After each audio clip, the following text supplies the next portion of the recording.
Ibadah kita pada saat ini diadakan atas nama Allah Bapa, Allah Anak, dan Allah Roh Kudus yang telah menciptakan langit dan bumi serta menyelamatkan kita di dalam Tuhan Yesus Kristus.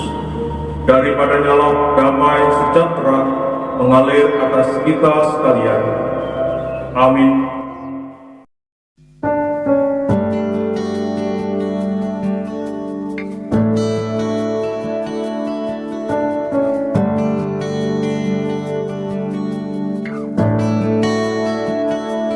Jikalau bukan karena Tuhan, jikalau tanpa kasih Tuhan, tiada ku sanggup menjalani hidup ini.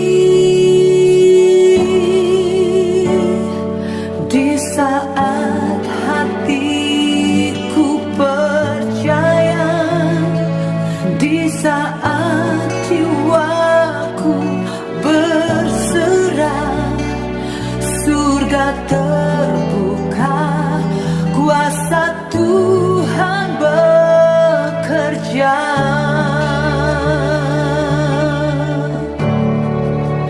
Ku terima berkat yang datang dari Bapa, Putra, dan Roh Kudus. Apapun yang ku sentuh, ku kerjakan, dibuatnya berhasil. Sinar wajah-Mu yang menerangi, menjaga dan menuntun hidupku, damai dan penyertaan-Mu penuhiku.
Dengan-Mu Tuhan kami boleh melakukan segalanya.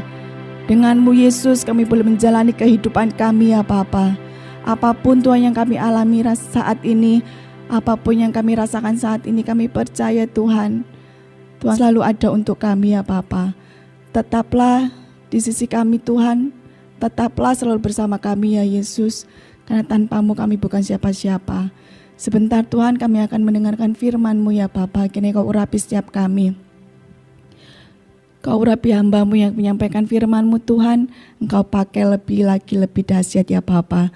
Terima kasih Tuhan Yesus, semuanya kami serahkan ke dalam tangan-Mu. Hanya di dalam nama Tuhan Yesus kami berdoa dan mengucap syukur. Haleluya, amin. Dalam pujian ini mengatakan, ku terima berkat yang datang dari Bapa, Putra, dan Roh Kudus. Apapun yang ku sentuh, ku kerjakan, dibuatnya berhasil. Dengan kata lain, kalau kita tidak menyentuh ataupun mengerjakan sesuatu, maka kita tidak akan mendapatkan berkat yang daripada Tuhan. Biarlah kalimat lagu ini mendasari kita untuk masuk ke dalam pembacaan firman Tuhan dan perenungan firman Tuhan pada saat ini. Firman Tuhan terambil di dalam 2 Tesalonika pasal ketiga, ayat yang ke-10 sampai ayat yang ke-11. Demikian bunyi firman Tuhan. Sebab juga waktu kami berada di antara kamu, kami memberi peringatan ini kepada kamu. Jika seorang tidak mau bekerja, janganlah ia makan.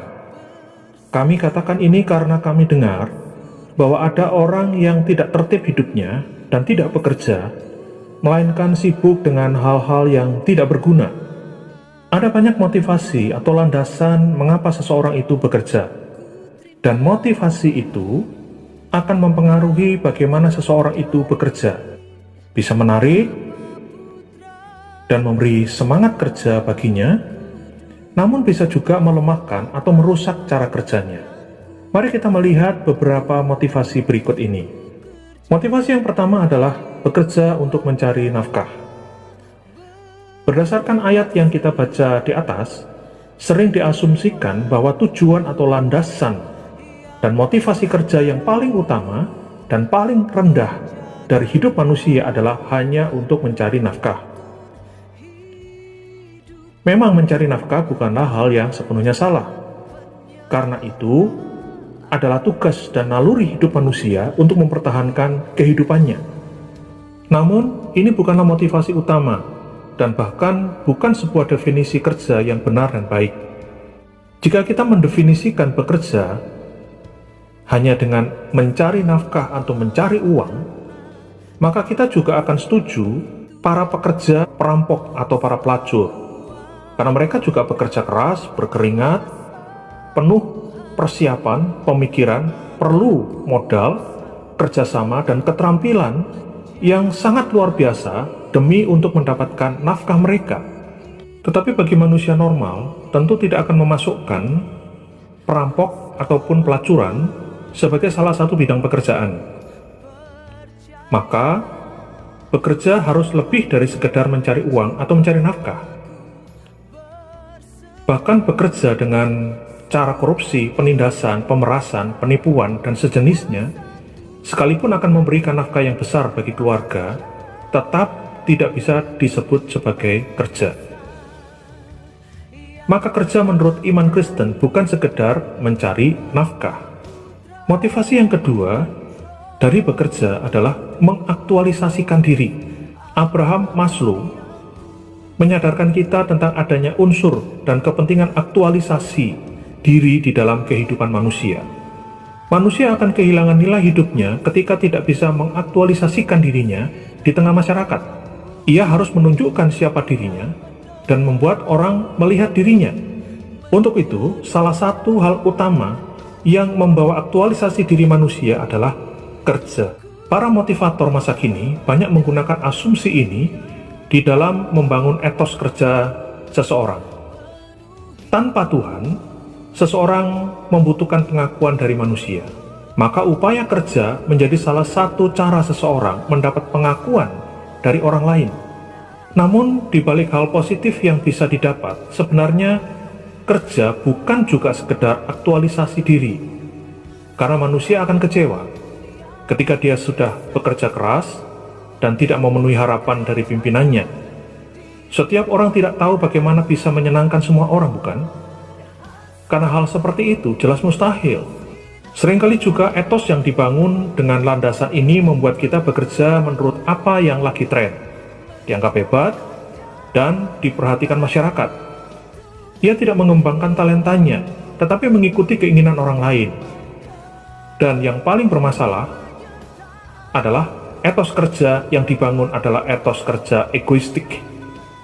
Ia hanya bekerja untuk dihargai, dan seringkali ia akan tidak suka kalau ada orang lain lebih dihargai daripada dirinya. Sifat egoistik ini akhirnya bisa merusak seluruh kerjanya, bahkan dirinya sendiri. Motivasi kerja yang ketiga adalah untuk menggenapkan kehendak Allah. Dari sejak di Taman Eden, manusia diperintahkan oleh Tuhan untuk bekerja. Tuhan Allah mengambil manusia itu dan menempatkannya dalam Taman Eden untuk mengusahakan dan memelihara taman itu. Kejadian pasal 2 ayat yang ke-15.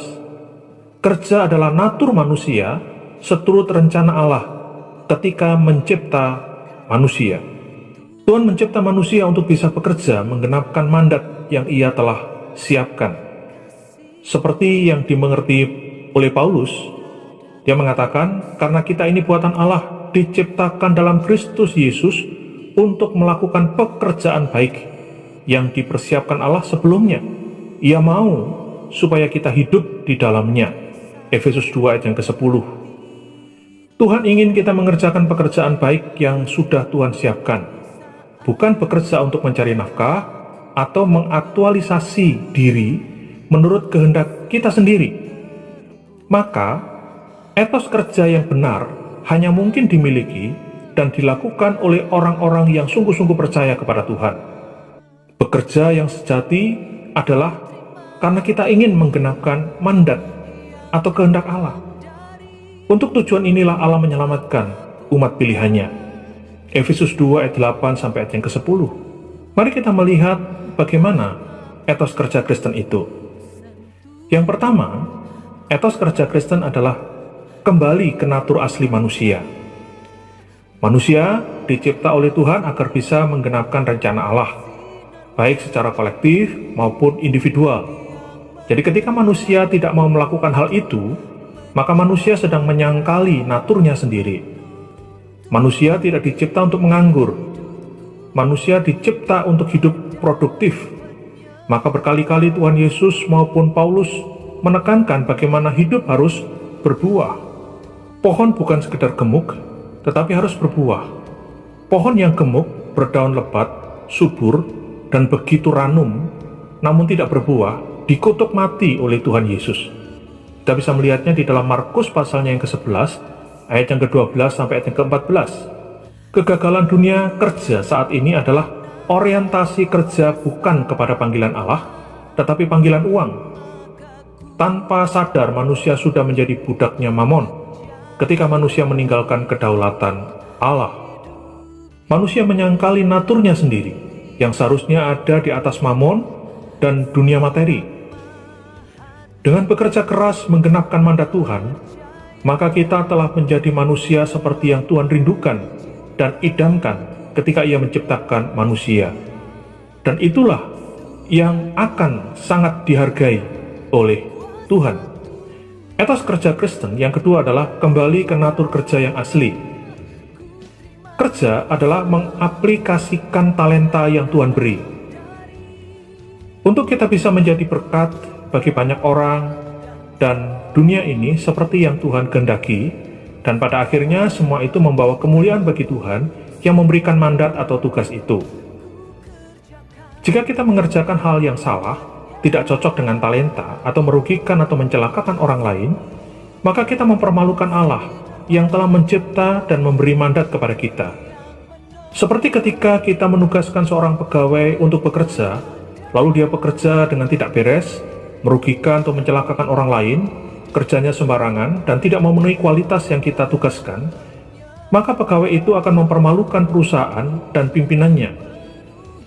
Kita bukan sekedar bekerja untuk diri kita, karena kita adalah ciptaan Allah yang menerima mandat Allah. Etos kerja Kristen yang ketiga adalah mencapai aktualisasi hidup yang sejati. Manusia dicipta untuk menggenapkan tujuan yang Allah tetapkan. Sukses adalah kemampuan mencapai titik akhir dan penggenapan tugas yang diberikan. Salah satu kegagalan manusia yang paling kurang bijak adalah penetapan sukses menurut dirinya sendiri. Alangkah aneh dan mustahil bila kita menentukan sukses kita sendiri. Bayangkan seorang anak SD yang memikirkan bagaimana dia menetapkan kriteria dan kesuksesannya sendiri sebagai seorang anak SD. Dia menetapkan apa itu sukses bagi dirinya, yaitu harus lulus SD. Lalu menetapkan bagaimana kriteria lulus SD, yaitu menyelesaikan ujian SD. Kemudian ia sendiri yang membuat soal ujian dan mengerjakan jawabannya. Lalu ia memeriksa hasil ujiannya sendiri dan menetapkan apakah dirinya sukses atau gagal. Sungguh suatu hal yang menggelikan, bukan? Tetapi itulah yang kita kerjakan tanpa Tuhan. Tidak ada kesuksesan yang pernah manusia capai dengan menetapkan sendiri kriteria dan hasil kesuksesannya. Hanya Tuhan yang memberi tugas dan menetapkan kita berhasil menyelesaikan tugas tersebut dengan baik atau tidak. Allah akan menuntut semua hasil yang baik sesuai kehendaknya. Kita sukses bukan karena punya uang banyak. Kita sukses bukan karena punya gelar yang tinggi, yaitu gelar doktor. Kita juga bukan sukses karena berhasil mencapai jabatan tertinggi di perusahaan atau dimanapun. Kita sukses apabila semua yang kita kerjakan sesuai dengan kriteria dan tuntutan Allah. Biarlah setelah selesai kita bekerja, Allah akan berkata, "Baik sekali perbuatanmu itu, hai hambaku yang baik dan setia. Engkau telah setia dalam perkara kecil, dan aku akan memberikan kepadamu tanggung jawab dalam perkara yang besar. Masuklah dan turutlah dalam kebahagiaan Tuhanmu." Matius 25 ayat 21 dan 23. Inilah aktualisasi hidup yang sejati. Etos kerja Kristen yang keempat adalah puncak seluruh nilai hidup manusia. Paulus memberikan anjuran, apapun juga yang kamu perbuat, perbuatlah dengan segenap hatimu, seperti untuk Tuhan dan bukan untuk manusia. Kolose pasal 3 ayat ke-23. Hal ini membuat seorang yang beriman dan mengerti etos kerjanya akan bersungguh-sungguh menggarap hidupnya. Ia tidak akan sembarangan dengan hidupnya, dengan talentanya, termasuk waktu dan kesempatan yang ia miliki. Seluruh perjuangannya bukan untuk bersaing dengan orang lain atau mau menyombongkan diri, tetapi seluruh perjuangannya adalah untuk memberikan yang terbaik bagi Tuhannya. Etos kerja Kristen memiliki semangat kerja yang keras dan efisiensi tinggi demi mencapai hasil yang terbaik, agar bisa menjadi berkat bagi sebanyak mungkin orang, dan akhirnya memuliakan Allah yang di surga. Disinilah seluruh nilai hidup manusia dibangun dan dituntaskan. Paulus berkata, "Tetapi aku tidak menghiraukan nyawaku sedikit pun, asal saja aku dapat mencapai garis akhir dan menyelesaikan pelayanan yang ditugaskan oleh Tuhan Yesus kepadaku, untuk memberi kesaksian tentang Injil kasih karunia Allah." Kisah Para Rasul 20 ayat yang ke-24. Semua itu harus kembali dipakai untuk pekerjaan dan kemuliaan Tuhan, menjadi berkat bagi banyak orang, baik di dalam gereja maupun dalam masyarakat. Dengan jiwa sedemikian, maka kita akan senantiasa diberkati dan dipimpin Tuhan di dalam seluruh pekerjaan kita. Tuhan Yesus memberkati kita semuanya. Amin. Tuhan, kami bersyukur untuk firman Tuhan yang boleh menyapa setiap kami dan menguatkan kami. Kami terus menyerahkan juga ya Tuhan untuk jemaat Tuhan. Biarlah Tuhan terus memberikan kekuatan iman, sehingga kami semakin setia kepada Tuhan. Walaupun kami beribadah di rumah sementara ini, tapi suatu saat kami boleh berkumpul kembali, kami semakin setia kepada Tuhan. Kami semakin mempermuliakan nama Tuhan, dan kami mengisi waktu-waktu hidup kami pada saat ini dengan penuh kualitas yang benar, yang baik, untuk kemuliaan nama Tuhan dan menguatkan iman kami. Terima kasih ya Tuhan, berkati setiap kami dalam nama Tuhan kami Yesus Kristus. Kami sudah berdoa dan bersyukur. Haleluya. Amin. Bapa kami yang di surga, dikuduskanlah nama-Mu. Datanglah kerajaan-Mu. Jadilah kehendak-Mu di bumi seperti di sorga. Berikanlah kami pada hari ini makanan kami yang secukupnya, dan ampunilah kami akan kesalahan kami, seperti kami juga mengampuni orang yang bersalah kepada kami. Dan janganlah membawa kami ke dalam pencobaan, tetapi lepaskanlah kami daripada yang jahat. Karena Engkaulah yang empunya kerajaan dan kuasa dan kemuliaan sampai selama-lamanya. Amin. Sekarang Tuhan, kami minta turunkanlah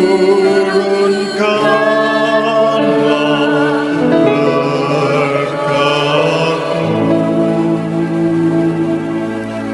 Lihat sekarang kami buka hati kami tempat-Mu.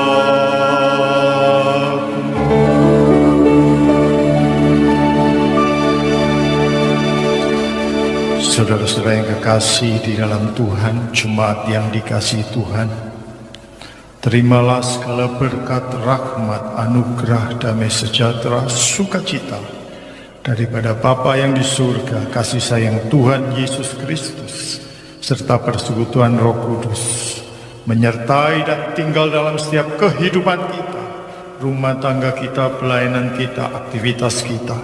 Dan kita yakin bersama dengan Tuhan Yesus Kristus, apapun juga yang kita perbuat, akan diperbuatnya berhasil. Nama Yesus yang kita tinggikan. Pulanglah dengan penuh damai sejahtera dan selamat di dalam nama Tuhan Yesus Kristus, mulai saat ini sampai Maranatha Tuhan datang. Amin. Terima kasih Bapa, terima kasih Bapa di dalam surga. Puji, terima kasih.